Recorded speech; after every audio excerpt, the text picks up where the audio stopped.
Thank you, Mr. Wood. Now we're going to have Mr. Michael Shellenberger, founder and president of Environmental Progress. Thank you and good morning, Chairman Manchin, Ranking Member Barrasso, and members of the committee. I'm grateful to the committee for inviting my testimony. In its 2017 report, the National Academies of Science warned that our electricity grids were becoming increasingly complex and vulnerable due to restructured energy markets and the increased use of variable energy sources. While all energy sources failed to perform as anticipated in mid-February, some performed better than others. The capacity factors for nuclear, natural gas, coal, and wind in Texas during the 4 days of load shedding were 79%, 55%, 58%, and 14% respectively.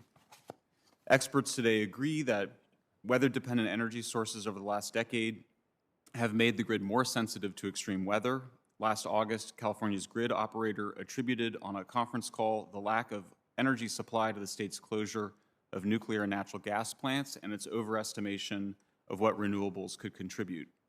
California's share of non-hydro renewables increased from 14 to 39% of electricity from 2011 to 2020. The impacts on affordability were serious. Our cost of electricity rose 8 times more than the rest of the United States, and today Californians pay over 50% more than the national average. Economists at the University of Chicago found that electricity customers in 29 states had paid $125 billion more on electricity than they would have in the absence of renewable energy mandates. What makes electricity reliable, resilient, and affordable is the generation by a few large, efficient plants with the minimal necessary wires and storage. I think this is the most important conclusion. The basic picture is that a simpler grid is a more reliable, resilient, and affordable creates more reliable, resilient, and affordable electricity. Industrial solar and wind projects require between 300 to 400 times more land than nuclear plants or natural gas plants, and the best available science calculates that if the U.S. were to try to generate all of its energy with renewables, we would need to increase the amount of land required for energy from 0.5% to 25 or even 50%. Opposition to significantly expanding transmission comes from communities and conservationists across the U.S. For example, a federal judge last year blocked a transmission line at the behest of plaintiffs proposed to be built straight through a whooping crane habitat in Nebraska because transmission lines are the #1 cause of mortality among whooping cranes. Most of today's storage lasts for minutes or hours, not months or seasons. We see the impact of this in Germany. In January and February of this year, Germany's renewables produced just 2/3 of the electricity they produced in January and February of last year, despite a 4% increase in solar panel and wind turbine capacity, simply because of annual variability of wind and sun. Germany has only been able to manage the seasonal fluctuations from intermittent renewables by maintaining a diverse fleet of coal, natural gas, and nuclear power plants, and at a very high cost.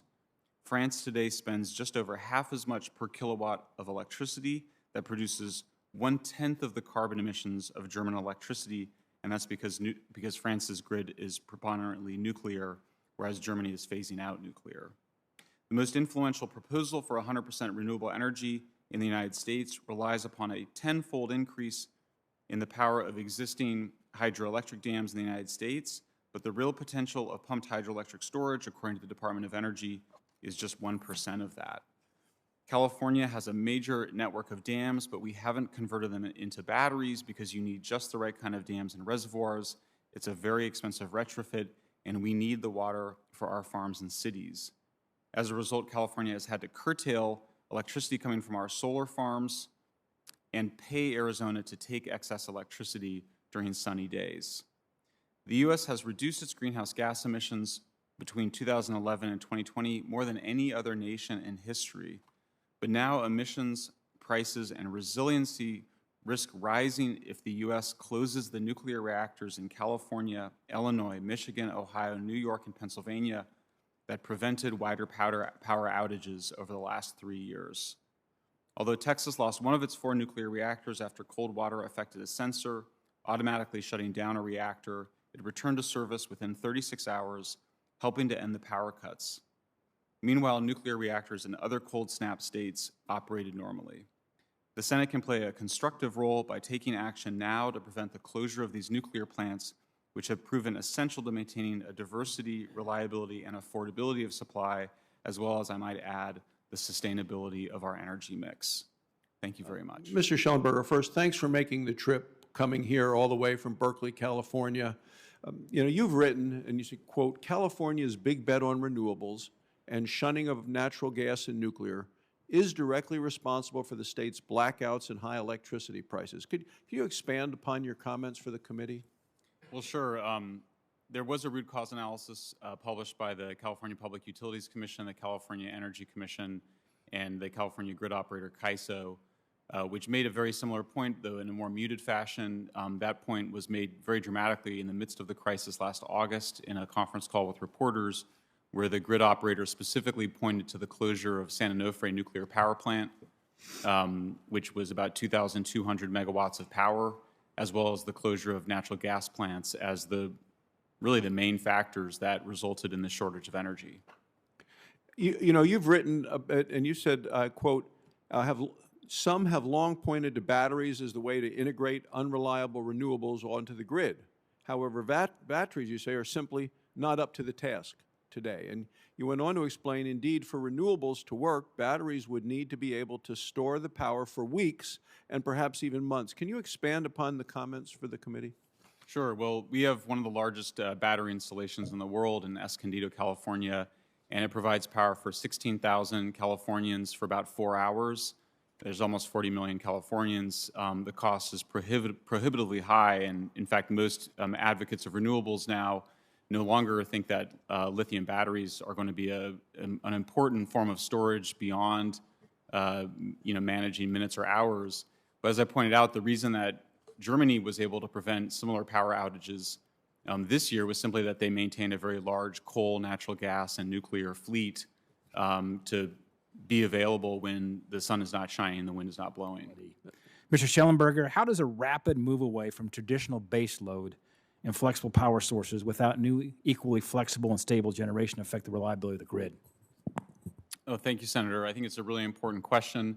I think it also relates to the former question by Senator Cantwell, which is that if you're building additional transmission, the assumption would be that you're bringing power from somewhere else, but if wind is already low during the cold snap and you build more transmission to more wind turbines, it's not going to increase, it's not going to do much for you. Similarly, in California, since peak demand was occurring when the sun was going down, more transmission lines from solar plants isn't going to help us. So there's really no substitute for having baseload power. If we lose those baseload plants, we're just going to see more and more episodes like the ones that we saw last month and also in California last summer.